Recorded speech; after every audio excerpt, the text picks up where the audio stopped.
Hello दोस्तों, स्वागत है आपका एग्जाम टाइम में। यहाँ पर देख रहे हैं एमपीपीएससी के 1990 से लेकर 2019 तक के ओल्ड क्वेश्चन पेपर जो अभी प्रीलिम्स में अभी तक पूछे गए हैं। तो यहाँ पर हम टॉपिक वाइज सीरीज देख रहे हैं। इसमें हमारा ये 4th वीडियो है, ठीक है। ये 4th वीडियो है हमारा, और क्वेश्चन से संबंधित हम आईएमपी फैक्ट भी देखेंगे। यानी कि देखिए, क्वेश्चन तो पुराने हैं, तो अभी जो क्वेश्चन में जितना परिवर्तन आ चुका है, यानी जैसे कि कोई अध्यक्ष उस टाइम बना था तो अभी कितना परिवर्तन आ चुका है, तो वो भी हम यहाँ पर समझने का प्रयास करेंगे। तो दोस्तों चलते हैं फिर क्वेश्चन की तरफ। देखिए हमारा यहाँ पर पहला क्वेश्चन है ना। तो देखिए हमने 90 तक की, यानी 1 से लेकर 90 तक की सीरीज कर चुके हैं। तो यहाँ पर हमारे बिल्कुल क्रमांक से क्वेश्चन चल रहे हैं। तो ये हमारा 91वां क्वेश्चन है हमारा कि 1993 में राष्ट्रपति द्वारा मानव अधिकार संरक्षण अध्यादेश जारी किया गया। तो किस अनुच्छेद के तहत वो जारी किया जाता है? 2015 का ये क्वेश्चन है। तो इसका अनुच्छेद है अनुच्छेद 123। अब देखिए यहाँ राष्ट्रपति को अधिकार देता है कि यहाँ पर मानव अधिकार संरक्षण अध्यादेश इन्होंने जारी किया था। यानी संसद के यदि सत्र में ना होने की स्थिति में राष्ट्रपति अध्यादेश जारी कर सकता है अनुच्छेद 123 के तहत। नेक्स्ट क्वेश्चन है दोस्तों कि राज्य लोक सेवा आयोग के सदस्यों की नियुक्ति किसके द्वारा की जाती है? 2005 का ये क्वेश्चन है। तो आप सभी को पता है कि राज्य में कौन होता है, तो ये यहाँ पर कार्यकारी प्रधान कौन होता है यहाँ पर, है ना। तो ये होता है राज्यपाल। तो राज्यपाल द्वारा इनकी नियुक्ति की जाती है। अब बात करते हैं, हमारा 93वां क्वेश्चन है कि यूनियन पब्लिक सर्विस कमीशन की प्रथम महिला अध्यक्ष का नाम बताइए। तो ये आप सभी को पता होगा। तो ये यहाँ पर ये 1993 का क्वेश्चन है दोस्तों। ये है रोज बेथ्यू, यानी श्रीमती रोज एम बेथ्यू, ठीक है। नेक्स्ट क्वेश्चन है दोस्तों, राज्यसभा के संदर्भ में निम्नलिखित में से कौन सा कथन सही है? देखिए मैं यहाँ पर आपको सिर्फ राइट आंसर बता रहा हूँ। तो इसमें जो हमारा फर्स्ट वाला राइट होगा, है ना। तो इसके बारे में मैं आपको फैक्ट भी बताता हूँ। जैसे कि इसके 1/3 सदस्य प्रति 2 वर्ष में अवकाश प्राप्त करते हैं। तो आपको इसका अनुच्छेद पता होगा, अनुच्छेद 83 के तहत, ठीक है। तो राज्यसभा का क्या है, विघटन नहीं होता है, और इनके सदस्यों का कार्यकाल कितने वर्ष का होता है? तो 6 वर्ष का होता है। पर यहाँ पर क्या होता है कि प्रत्येक 2 वर्ष में उसके जितने भी कुल सदस्य, तो उसके 1/3 सदस्य यहाँ पर अवकाश प्राप्त करते हैं। नेक्स्ट क्वेश्चन है दोस्तों कि भारतीय संविधान में कश्मीर को विशेष राज्य का दर्जा देने का अभिप्राय है। तो इससे क्या साबित होता है? ठीक है, तो 1992 का यह क्वेश्चन है। तो ये है कश्मीर का अलग संविधान है, ठीक है। इससे ये साबित होता है। और आप सभी को पता है कि कश्मीर यानी जम्मू कश्मीर की बात हम करते हैं तो अनुच्छेद 373 के तहत यहाँ पर विशेष राज्य का दर्जा दिया गया था। और अभी राष्ट्रपति के अध्यादेश के द्वारा ही 2019 में ये विशेष राज्य का दर्जा यहाँ पर खत्म कर दिया गया है, ठीक है। तो यहाँ पर क्या बना दिया गया है, उन्हें केंद्र शासित प्रदेश बना दिया है, एक लद्दाख और एक जम्मू कश्मीर, ठीक है। नेक्स्ट क्वेश्चन है दोस्तों कि भारत का संविधान निम्नलिखित अनुच्छेदों में से किस एक के अंतर्गत एक निर्वाचन आयोग का प्रावधान करेगा? ठीक है, तो ये है 2014 का क्वेश्चन है। तो दोस्तों ये करेगा कितने? अनुच्छेद 324 के तहत, ठीक है। अनुच्छेद 324 के तहत। अब इसमें क्या होता है दोस्तों कि जो संसद होती है, ठीक है, संसद हो गया, राज्य विधान मंडल हो गया, इसके बाद एक राष्ट्रपति, उपराष्ट्रपति, तो इनके जो पदों का निर्वाचन होता है, पदों का निर्वाचन हो, अधीक्षण हो, निदेशन हो या नियंत्रण हो, तो इसका सारा कार्य कौन करेगा? निर्वाचन आयोग करेगा। तो ये अनुच्छेद 324 के तहत ये प्रावधान किया है। नेक्स्ट है दोस्तों कि भारतीय जनता पार्टी के गठन के पश्चात इसके जो प्रथम अध्यक्ष थे वो कौन थे? देखिए भारतीय जनता पार्टी को आप सभी को पता होगा, पहले जनता पार्टी, है ना, तो इस नाम से ये जानी जाती थी। तो भारतीय जनता पार्टी कब इसका नाम हुआ? तो ये हुआ था 1980 में, ठीक है। तो आपको डेट पूरी याद रखने की आवश्यकता नहीं है। वैसे यहाँ पर 6 अप्रैल 1980 के तहत 80 में हुआ था। और इसके जो प्रथम अध्यक्ष की दोस्तों हम बात करते हैं, तो इनके जो प्रथम अध्यक्ष थे उस टाइम ये A.B. वाजपेयी, यानी इनका नाम है अटल बिहारी वाजपेयी, ठीक है। और दोस्तों हम वर्तमान अध्यक्ष की भी बात कर लेते हैं। तो अभी वर्तमान के जो अध्यक्ष हैं, तो ये आप एक बार चेक भी कर लीजिएगा। वर्तमान अध्यक्ष है JP नड्डा, ठीक है। JP नड्डा यहाँ पर भारतीय जनता पार्टी के राष्ट्रीय अध्यक्ष अभी बने हैं। अभी ये करंट का ही टॉपिक है, ये शायद ये फरवरी या मार्च में बनाए गए हैं। तो आप एक बार और चेक कर लीजिएगा। नेक्स्ट है दोस्तों 98वां क्वेश्चन हमारा कि भारतीय साम्यवादी दल का विभाजन 2 दलों यानी CPI और CPIM, है ना, CPIM किस वर्ष हुआ? 2014 का ये क्वेश्चन है। तो तो ये हुआ था 1964 में। देखिए दोस्तों कि आप इससे ये अंदाज़ा लगा सकते हो कि किस प्रकार के क्वेश्चन पूछे जाते हैं। और देखिए मैं आपको क्वेश्चन से संबंधित IMP फैक्ट भी बता रहा हूँ, तो इससे क्या होगा कि आपके और भी क्वेश्चन यहाँ पर कंप्लीट हो जाएंगे। तो चाहे तो आप इन क्वेश्चन को नोट भी कर सकते हैं, और बाकी मैं PDF भी यहाँ पर अपलोड कर दूंगा। अब देखिए मैं PDF किस प्रकार अपलोड करूँगा, जैसे कि इसका राइट आंसर 1964 है, तो मैं इसे हाईलाइट कर दूंगा, ठीक है। तो आपको वैसे ही आंसर समझ में आ जाएंगे। अब दोस्तों बात कर लेते हैं कि जो हमारी जो पार्टी है यानी जो CPI, ठीक है, CPI और एक यहाँ पर बात कर रहे हैं CPIM, यानी इसके विभाजन की यहाँ पर बात की जा रही है, कब हुआ था। तो देखिए ये हमारी कौन सी पार्टी है, भारत की कम्युनिस्ट पार्टी है, और ये भारत की कम्युनिस्ट पार्टी ऑफ मार्क्सवादी है, ठीक है। तो ये दोनों ही अभी राजनीतिक सत्ता प्राप्त है, यानी राजनीतिक दल है, राष्ट्रीय राजनीतिक दल है, और इनकी जो स्थापना है दोस्तों कोलकाता में हुई थी, ठीक है। तो आप ये भी ध्यान रखोगे। तो पार्टियों के विभाजन से संबंधित भी प्रश्न आते हैं। आप देखो कि राज्य व्यवस्था में हमारे राजनीतिक दल दिए हुए हैं, तो इसी से यहाँ क्वेश्चन बन सकता है 2020 में भी।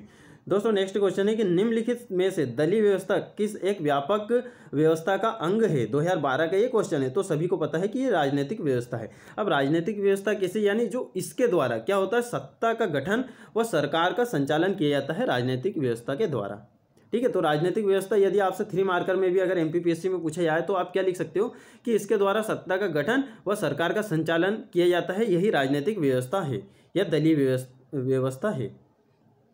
दोस्तों हमारा नेक्स्ट क्वेश्चन है कि भारत के निर्वाचन आयोग द्वारा निम्नलिखित राजनीतिक दल में से किसे राष्ट्रीय दल के रूप में मान्य नहीं किया गया है। ये 2008 का क्वेश्चन है। देखिए अब मैं करंट से कुछ टॉपिक आपको बताता हूँ। तो इसका जो राइट आंसर होगा दोस्तों ये होगा समाजवादी होगा। तो समाजवादी को अभी तक भी राष्ट्रीय राजनीतिक दल की मान्यता प्राप्त नहीं है। तो ये क्या है, एक राज्य स्तरीय दल है।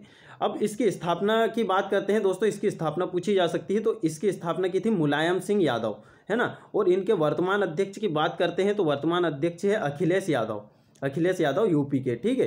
तो आप ये ध्यान रखोगे। अब मैं बात बताता हूँ आपको कि जो राष्ट्रीय राजनीतिक दल है अभी वर्तमान में इनकी संख्या हो गई है 8, ठीक है। तो अभी लुसेंट में आपको 7 दिया होगा, बाकी अभी जो नेव बना है वो भी मैं आपको बता देता हूँ।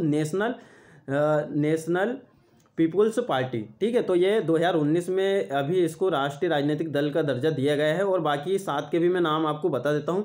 देखिए एक तो है हमारा भारतीय जनता पार्टी, दूसरा बहुजन पार्टी, और है मार्क्सवादी कम्युनिस्ट पार्टी, या इसे भारतीय कम्युनिस्ट पार्टी भी कहते हैं। और ये मार्क्सवादी है, यानी मार्क्स के सिद्धांतों पर चलती है, यानी ये पूंजीवाद का विरोध करती है। जिसके बाद में है भारतीय कम्युनिस्ट पार्टी और भारतीय राष्ट्रीय कांग्रेस जिसे INC बोलते हैं, और एक है राष्ट्रवादी कांग्रेस जिसे NCP बोलते हैं, और एक है तृणमूल कांग्रेस पार्टी, ठीक है। तो ये आप पार्टियों का नाम याद रखोगे, ये पूछे जाने की संभावना है। नेक्स्ट क्वेश्चन देखते हैं दोस्तों कि निम्नलिखित में से कौन सा वर्ग भारत में कम्युनिस्ट पार्टी के सामाजिक आधार में सम्मिलित नहीं है। देखिए जैसे कि अभी मैंने पिछले क्वेश्चन में बताया 2013 का ये क्वेश्चन है। तो ये क्या होती है, व्यापारी वर्ग को समर्थन नहीं करती है, क्योंकि आप सभी को पता है जो कम्युनिस्ट पार्टी है मार्क्स के सिद्धांतों पर चलती है, जो कि पूंजीवाद का विरोध करती है ना। तो व्यापारी से संबंधित ये पूंजीवाद में आ जाता है। नेक्स्ट क्वेश्चन है दोस्तों, निम्नलिखित में से किसे एक दबाव समूह माना जा सकता है। 2017 का क्वेश्चन है। देखिए यहाँ पर आप देखोगे कि 2018 और 2019 के क्वेश्चन मैंने नहीं लिए हैं। देखिए अभी हम क्या कर रहे हैं, यहाँ पर मैंने 1990 से लेकर 2017 तक के क्वेश्चन अभी लिए हैं, और 2018 और 19 के क्वेश्चन हम एक साथ कर लेंगे।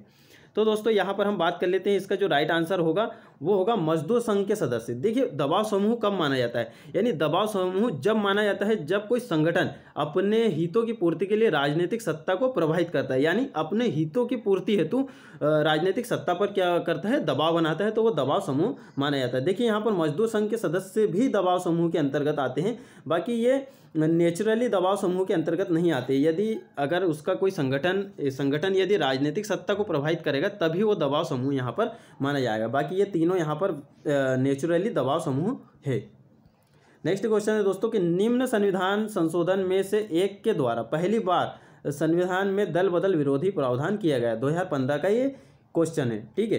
तो इसका जो राइट आंसर होगा वो आप सभी को पता है 52वां, ठीक है। 52वां संविधान संशोधन ये कब हुआ था, 1985 में। इसकी डेट भी यहाँ पर पूछी जा सकती है कि 52वां संविधान संशोधन कब हुआ था।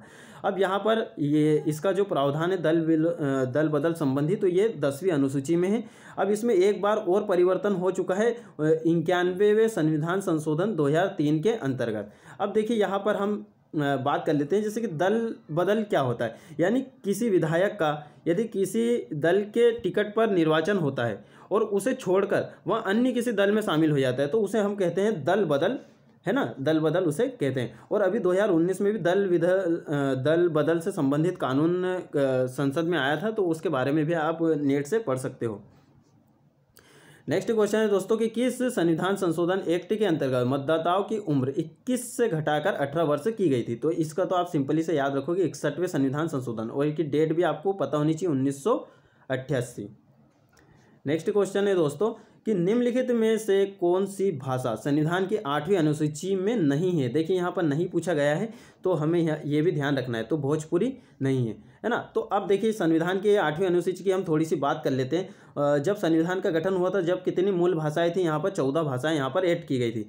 अब उसके बाद में बात करते हैं 21वां संविधान संशोधन, जो हुआ था कब, 21वां संविधान संशोधन 1992 में, ठीक है। तो 1992 में 21वां संविधान संशोधन हुआ, जिसके तहत सिंधी भाषा यहाँ पर जोड़ी गई थी, ठीक है, सिंधी भाषा। उसके बाद में 71वां संविधान संशोधन हुआ था 1992 में, जहाँ पर नेपाली, कोंकणी और मणिपुरी, ठीक है, नेपाली, कोंकणी और मणिपुरी ये भाषा यहाँ पर जोड़ी गई थी। इसके बाद में 92वां संविधान संशोधन हुआ था 2003 में, है ना। तो इसके तहत भी 4 भाषा यहाँ पर जोड़ी गई थी, एक तो बोडो, डोंगरी, मैथिली और संथाली। तो अभी वर्तमान की हम बात की जाए तो वर्तमान में 22 भाषाएं यहाँ पर है। और इसके अनुच्छेद की बात की जाए कि यहाँ पर जो 8वीं अनुसूची में भाषा ऐड की जाती है, तो अनुच्छेद 344 के तहत यहाँ पर भाषाएं ऐड की जाती है। नेक्स्ट क्वेश्चन है दोस्तों हमारा यहाँ पर कि 71वें संविधान संशोधन की 8वीं अनुसूची में कौन सी 3 भाषाएं जोड़ी गई थी। देखिए ये क्वेश्चन अभी हमने देखा था, तो इसका जो राइट आंसर होगा नेपाली, कोंकणी, मणिपुरी। नेक्स्ट है दोस्तों कि भारत में त्रिस्तरीय पंचायती राज व्यवस्था की सिफारिश की गई थी। तो ये आप सभी को पता है, बलवंत राय मेहता समिति, ठीक है। ये गठन कब हुआ था, बलवंत राय मेहता समिति ने अपनी रिपोर्ट कब प्रस्तुत की थी, 1957 में, ठीक है, 1957 में। अब देखिए यहाँ पर भी एक थोड़ा सा कन्फ्यूजन है। देखिए ये जो त्रिस्तरीय पंचायती राज व्यवस्था सबसे पहले कहाँ लागू हुई थी, वो हुआ था राजस्थान में 1959 में, ठीक है। 1959 के अधिनियम बनाया गया था, जिसमें राजस्थान में यहाँ पर त्रिस्तरीय पंचायती राज व्यवस्था लागू किया गया था, जिसमें किन्होंने किया था, पंडित जवाहरलाल नेहरू ने। और इनका पहला जिला भी आप याद रखोगे, नागौर जिले में इसका उद्घाटन किया गया था। अब बात करते हैं दोस्तों जो 73वें संविधान संशोधन के तहत सबसे पहले किसने लागू किया था, तो वो मध्य प्रदेश ने यहाँ पर लागू किया गया था, है ना, 1992 और 93 में। तो ये आप याद रखोगे। ये नहीं, अगर क्वेश्चन ऐसा आता है कि त्रिस्तरीय पंचायती राज व्यवस्था सबसे पहले कहाँ लागू किया गया था, तो राजस्थान के नागौर जिले में। किसने, पंडित जवाहरलाल नेहरू ने। और कब किया गया था, 1959 में। और 73वें संविधान संशोधन के तहत किस राज्य ने सबसे पहले लागू किया, तो वो MP ने, ठीक है। तो आपका कन्फ्यूजन यहाँ पर दूर हो गया होगा, मैं आशा करता हूँ, ठीक है दोस्तों। नेक्स्ट क्वेश्चन हम देख लेते हैं, बलवंत राय मेहता समिति ने किस प्रकार की पंचायती राज व्यवस्था की अनुशंसा की थी। ये 2016 का क्वेश्चन है, तो आप सभी को पता है, अभी हमने पिछले क्वेश्चन में देख चुके हैं, त्रिस्तरीय पंचायती राज व्यवस्था। नेक्स्ट ये बलवंत राय मेहता समिति की प्रजातांत्रिक, ठीक है, यहाँ पर विकेंद्रीकरण हम लिखना भूल गए हैं, विकेंद्रीकरण, प्रजातांत्रिक विकेंद्रीकरण की सिफारिश के अनुसार। तो देखिए उन्होंने क्या सिफारिश की थी, जिला, ब्लॉक, ग्राम स्तर पर त्रिस्तरीय प्रजातांत्रिक पंचायती राज संस्थाओं का गठन। यानी सबसे पहले जिला, ब्लॉक और फिर ग्राम, तो 3 स्तर पर किया गया था। और आप सभी को पता है 1997 में इन्होंने अपनी रिपोर्ट प्रस्तुत की थी। नेक्स्ट क्वेश्चन देख लेते हैं दोस्तों कि किस संवैधानिक संशोधन द्वारा पंचायती राज संस्थाओं को संवैधानिक स्तर प्राप्त हुआ है। तो ये सन 2000 का ये क्वेश्चन है। तो आप सभी को पता है 73वें संविधान संशोधन द्वारा। राइट आंसर क्या होगा, 73वें संविधान संशोधन। अब इसकी डेट पूछी जाए तो यहाँ पर क्या होगा, 1992 और 93। अब इसका एक भाग भी याद रखोगे कि ये संविधान का कौन सा भाग है, तो ये संविधान का भाग है 9, ठीक है। संविधान का भाग कौन सा है, 9, और 11वीं अनुसूची में इसका वर्णन है, ठीक है। 73वें संविधान संशोधन का वर्णन 11वीं अनुसूची में है और 74वें संविधान संशोधन का वर्णन 12वीं अनुसूची में। और इस समय जो प्रधानमंत्री थे, है ना, जो हमारे यहाँ के PM थे, इस समय जब 73वां और 74वां दोनों के लिए याद रखना है, 73वां और 74वां दोनों संविधान संशोधन हुआ था, उस समय जो प्रधानमंत्री थे वो थे PV नरसिम्हा राव, ठीक है, PV नरसिम्हा राव। तो ये आप ध्यान रखोगे। नेक्स्ट क्वेश्चन है 73वें संविधान संशोधन का अभिपालन करने वाला पहला राज्य कौन सा है। देखिए अभी ये क्वेश्चन आ चुका है, तो ये है मध्य प्रदेश। नेक्स्ट ये दोस्तों कि भारत के संविधान में पंचायतों तथा नगर पालिकाओं से संबंधित 73वें संविधान और 74वें संविधान संशोधन जब हुआ उस समय भारत के प्रधानमंत्री कौन थे? ये हमने क्वेश्चन देख चुके हैं, पीवी नरसिम्हा राव। ठीक है, 73 और 74 दोनों संविधान संशोधन के तहत यहाँ पर कौन थे प्रधानमंत्री? तो वो थे पीवी नरसिम्हा राव। अब बात करते हैं दोस्तों, जो 73वां संविधान संशोधन है तो वो किससे है? राज्य पंचायत से संबंधित है। ठीक है, और जो 74वां संविधान संशोधन है वो किससे है? नगर पालिका से संबंधित है ना। वो 11वीं और 12वीं अनुसूची आपको पता ही है। तो अब देखिए यहाँ पर थोड़े से विविध के क्वेश्चन आ जाते हैं, है ना, तो ये पॉलिटी से ही संबंधित होते हैं। अब संयुक्त राष्ट्र संघ कब आरंभ हुआ? 1996 का क्वेश्चन है, तो ये 1945 में आरंभ हुआ। आप सभी को पता है कि 50 राष्ट्रों ने इस पर हस्ताक्षर किए थे, जिसके बाद में 24 अक्टूबर 1945 को इसका गठन हुआ है। और इसी समय यानी 24 अक्टूबर को ही 24 अक्टूबर है, इसी को ही संयुक्त राष्ट्र महासंघ दिवस मनाया जाता है। नेक्स्ट क्वेश्चन देख लेते हैं दोस्तों कि संयुक्त राष्ट्र संघ में हिंदी में भाषण देने वाले निम्नलिखित पहले व्यक्ति कौन थे? 2012 का क्वेश्चन। देखिए इस क्वेश्चन में आपका मैं एक बहुत ही शानदार कॉन्सेप्ट क्लियर करूंगा। ठीक है, तो यहाँ पर देखिए इसका जो राइट आंसर होगा वो होगा अटल बिहारी वाजपेयी। तो देखिए इन्होंने उस टाइम जब भाषण दिया था तब ये क्या थे? विदेश मंत्री थे। ठीक है, विदेश मंत्री थे और 1977 की ये बात हो रही है यहाँ पर, है ना। तो देखिए मैं आपका कॉन्सेप्ट यहाँ पर क्लियर करता हूँ कि 1977 में, ठीक है, 1977 और एक 1988 और एक 2014। तो 1977 में अटल बिहारी वाजपेयी ने दिया था हिंदी में भाषण, और अगर हम 1988 की बात करें तो पीवी नरसिम्हा राव ने दिया था, और 2014 की बात करें तो नरेंद्र मोदी ने दिया था। अब देखिए यहाँ पर एक छोटा सा कॉन्सेप्ट है कि यदि अगर बात की जाए जो नरेंद्र मोदी हैं तो ये तीसरे व्यक्ति है, यानी कि संयुक्त राष्ट्र सभा में हिंदी में भाषण देने वाले कौन से व्यक्ति हैं? नरेंद्र मोदी तीसरे व्यक्ति हैं। और ये इनकी जो बात की जाए ये प्रधानमंत्री कौन से हैं? तो प्रधानमंत्री दूसरे प्रधानमंत्री, यानी जब पीवी नरसिम्हा राव ने जब हिंदी में भाषण दिया था तब वो विदेश मंत्री थे, है ना, तब वे विदेश मंत्री थे। और अटल बिहारी वाजपेयी ने भी जब भाषण दिया था तब वे विदेश मंत्री थे। यानी फिर जब 2000 आया था तब वापस से अटल बिहारी वाजपेयी गए थे, फिर भी उन्होंने हिंदी में ही भाषण दिया था। यदि अगर प्रधानमंत्री की बात की जाए कि नरेंद्र मोदी कौन से प्रधानमंत्री है तो दूसरे प्रधानमंत्री है, और अगर व्यक्ति की बात की जाए तो व्यक्ति में तीसरे हैं। ठीक है, तो ये आपका यहाँ पर कॉन्सेप्ट क्लियर हो चुका होगा। तो इस प्रकार का क्वेश्चन अभी भी बन सकता है। अब देख लेते हैं हम यहाँ पर 115वां क्वेश्चन हमारा कि universal declaration of human rights में कितने अनुच्छेद है? तो कितने अनुच्छेद है? यहाँ पर 30 अनुच्छेद है। 2013 का ये क्वेश्चन है। तो देखिए universal declaration of human right यानी मानवाधिकारों की अंतर्राष्ट्रीय घोषणा में तो यहाँ पर 30 अनुच्छेद है। और नेक्स्ट क्वेश्चन है अध्यक्षात्मक शासन का उदय सर्वप्रथम किस देश में हुआ था? 2006 का ये क्वेश्चन है। यानी जो अध्यक्षात्मक शासन है तो वो क्या होता है कि इसमें क्या होता है, जो शासन प्रणाली में जो प्रमुख कार्यकारी शक्ति होती है वो किसके पास होती है? वो राष्ट्रपति के पास होती है। ठीक है, और हमारे यहाँ जो कार्यकारी जो प्रमुख शक्ति है वो किसके पास होती है? प्रधानमंत्री या फिर उसके कैबिनेट मंत्री के पास। ठीक है, तो ये है इसका राइट आंसर संयुक्त राज्य अमेरिका। नेक्स्ट देख लेते हैं दोस्तों कि लिखित संविधान की अवधारणा ने सर्वप्रथम कहाँ जन्म लिया? ये है 2006 का क्वेश्चन, सभी को पता होगा इसका आंसर अमेरिका में। ठीक है, और ये क्या है? विश्व का प्रथम लिखित संविधान है। और एक फैक्ट और आप याद रखो कि जो अमेरिका का संविधान है वो विश्व का सबसे छोटा लिखित संविधान है, और विश्व का सबसे बड़ा लिखित संविधान की बात की जाए तो वो है हमारा भारत। ठीक है, भारत इसमें राइट आंसर होगा। नेक्स्ट देख लेते हैं दोस्तों CIA किस देश की आसूचना का मतलब होता है गुप्तचर संस्था, है ना, आसूचना एजेंसी है। 2004 का ये क्वेश्चन है। यानी CIA यानी सेंट्रल इंटेलिजेंस एजेंसी, तो ये किसकी संस्था है? अमेरिका की है। ठीक है, तो ये लुसेंट के जो विविध हैं वहाँ पर दिए हैं, तो ये आप क्वेश्चन पढ़ सकते हो।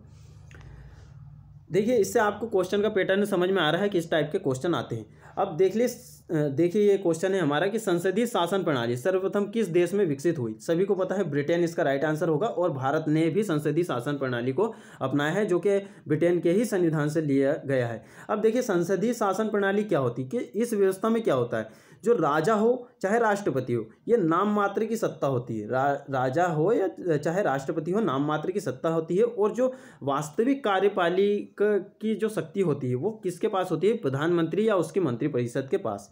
तो दोस्तों इसी प्रकार हमारा ये लास्ट क्वेश्चन है। कि तास कहाँ की समाचार एजेंसी है, 1999 का क्वेश्चन है, सभी को पता है रूस की ये एजेंसी। तो दोस्तों ये प्रयास हमारा कैसा लगा, और इसी प्रकार हमारी सारे सब्जेक्ट की सीरीज आती आएगी। तो आप चाहे तो हमारे टेलीग्राम चैनल से भी जुड़ सकते हैं, इस वीडियो के डिस्क्रिप्शन में हमने लिंक देकर रखे हैं, और ये हमारी सीरीज अब चलती जाएगी और IMP फैक्ट भी हम यहाँ पर बताते रहेंगे। तो दोस्तों मिलते हैं फिर नेक्स्ट वीडियो में।